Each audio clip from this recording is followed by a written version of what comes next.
रहीम अस्सलाम वालेकुम। बेटा आज का जो हमारा टॉपिक है वो है हमारे पास करंट इलेक्ट्रिसिटी यूनिट में से टॉपिक लिया है ओहम्स ला। इसमें हम क्या करेंगे, ओहम के कानून के बारे में पढ़ेंगे और ओहमिक और नॉन ओहमिक कंडक्टर्स के बारे में पढ़ेंगे। सबसे पहले तो हम ओहम के लॉ को जो है उसको देख लेते हैं कि ओहम का कानून क्या होता है। बेटा यहाँ पे इस डायग्राम को देखें, हमारे पास बैटरी है और बैटरी के साथ हमने क्या किया हुआ है, एक तो हमने एमीटर को जोड़ा हुआ है करंट की मेजरमेंट के लिए, दूसरा हमने यहाँ पे वोल्ट मीटर को जोड़ा हुआ है वोल्टेज की मेजरमेंट के लिए। ठीक है, उसके अलावा हमने यहाँ पे एक रेजिस्टेंस आर जो है उसको जोड़ दिया है। तो यहाँ पे देखें, सबसे पहली बात जो है वो यहाँ पे ये आ जाती है कि पोटेंशियल डिफरेंस पैदा होगा तो इसमें करंट बहना शुरू हो जाएगा, क्योंकि यहाँ पे पोटेंशियल का फ़र्क होगा दोनों एंड्स पे बैटरी के, तो फिर करंट बहेगा। जिस एंड पे पोटेंशियल का फ़र्क जो है, जिस पे पोटेंशियल ज़्यादा होता है वहाँ से उसकी तरफ बहना शुरू होता है, जहाँ पे करंट कम होता है वोल्टेज वहाँ से। अब यहाँ पे देखें, अगर इस एंड पे हमारे पास पोटेंशियल डिफरेंस जो है वो यहाँ पे पोटेंशियल जो है वो कम है और इस एंड पे ज़्यादा है, तो क्या होएगा, करंट जो है वो नेगेटिव चार्जेस से पॉजिटिव की तरफ मूव करना शुरू कर देगा। अब यहाँ पे हम क्या करेंगे, करंट को जो है उसकी मेजरमेंट हम एमीटर के ज़रिए से कर लेंगे और जो वोल्टेज है हमारे पास उसकी वोल्ट मीटर से कर लेंगे। अब हम के कानून को देखते हैं कि उसका वोल्टेज और करंट का आपस में उसमें क्या रिलेशन है। यहाँ पे देखें बेटा, मैंने लिखा हुआ है कि करंट आई जो है वो डायरेक्टली प्रोपोर्शनल है वोल्टेज वी के, और ये भी वही लिखा हुआ है, थोड़ा सा इसको चेंज कर दिया है कि वोल्टेज भी करंट के डायरेक्टली प्रोपोर्शनल है। इसका मतलब ये है कि वोल्टेज जो है वो करंट के डायरेक्टली प्रोपोर्शनल है। जैसे जैसे करंट जो है वो बढ़ेगा, पोटेंशियल डिफरेंस बढ़ेगा, करंट की मिकदार ज़्यादा हो जाएगी। जैसे जैसे पोटेंशियल डिफरेंस का वोल्टेज कम होगा, करंट की मिकदार भी क्या हो जाएगी, कम हो जाएगी। ठीक है, अब जब हम इस प्रोपोर्शनैलिटी के साइन को ख़त्म करते हैं तो हम लिखते हैं आर यहाँ पे हमारे पास कॉन्स्टेंट है। ठीक है, V is directly proportional to I। जब हम प्रोपोर्शनलिटी का साइन हमने खत्म किया तो हमने लिखा V is equal to I R. I हमारे पास करंट आ गया, ये हमारे पास क्या है, कांस्टेंट है, जिसको हमने रेजिस्टेंस का नाम दिया है। अब यहाँ पे देख लें रेजिस्टेंस का क्या काम है। रेजिस्टेंस होती है किसी भी मटेरियल में रुकावट।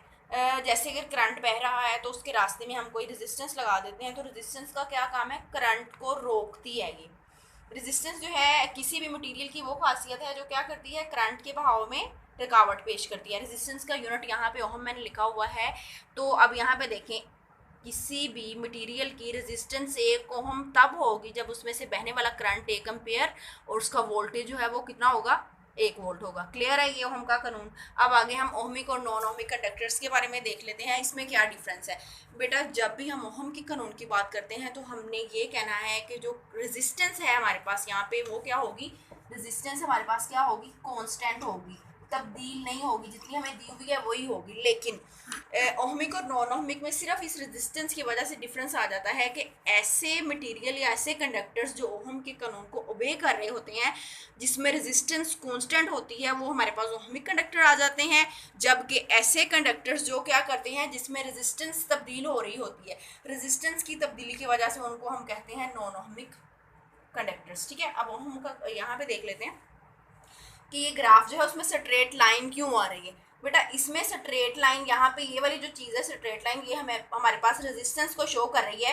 ये हमारे पास हमने वाई एक्सिस के लॉन्ग हमने वोल्टेज को ले लिया है, एक्स एक्सिस के लॉन्ग हमने करंट को लिया है। जब इसमें से करंट इसमें बहना शुरू हो जाएगा तो क्या होगा, स्ट्रेट लाइन हमारे पास आ जाएगी। ये स्ट्रेट लाइन इस वजह से आई है क्योंकि इसमें रेजिस्टेंस ऑनवर्ड क्या रहेगी, कांस्टेंट ही रहेगी, तब्दील नहीं होगी। नॉन ओहमिक कंडक्टर में क्या होता है, 2 टाइप्स, इसमें 2 एग्जांपल्स दी हुई है, एक तो फिलामेंट की दी हुई है, दूसरी थर्मिस्टर की दी हुई है। इसमें दोनों एक दूसरे के मुखालिफ सिमत में या दोनों एक दूसरे के उलट है। इसमें क्या होता है, वोल्टेज हमने वो लिया एक्स एक्सिस के लॉन्ग और वाई एक्सिस के लॉन्ग और एक्स एक्सिस के लॉन्ग। लेकिन फिलामेंट में क्या होता है, जब हम इसको गर्म करते हैं तो इसमें क्या होता है, करंट जो है वो कम हो जाता है। करंट के कम होने की वजह से रेजिस्टेंस क्या हो जाती है, ज़्यादा हो जाती है। रेजिस्टेंस जाहिर बात है, जब रुकावट ज़्यादा होगी तो करंट कम बहेगा। ठीक है, तो ये हमारे पास आ जाएगा, नीचे को झुकाओ इसका आ जाएगा, क्योंकि करंट इसमें क्या हो रहा है, कम हो रहा है फिलामेंट में गर्म करने से। लेकिन थर्मिस्टर बिल्कुल इसके उलट है। जब हम थर्मिस्टर को गर्म करते हैं तो इसमें क्या होता है, थर्मिस्टर के गर्म होने की वजह से इसके जो मॉलिक्यूल्स हैं, इलेक्ट्रॉन्स हैं, उनमें मूवमेंट ज़्यादा आ जाती है। उनके मूवमेंट की ज़्यादा आने की वजह से रुकावट जो होती है, रेजिस्टेंस कम हो जाती है, करंट ज़्यादा हो जाता है। करंट के ज़्यादा होने की वजह से इसका जो झुकाव होता है हमारी स्ट्रेट लाइन का, वो क्या हो जाता है, टेढ़ा हो जाता है, ऊपर की तरफ हो जाता है। ठीक है,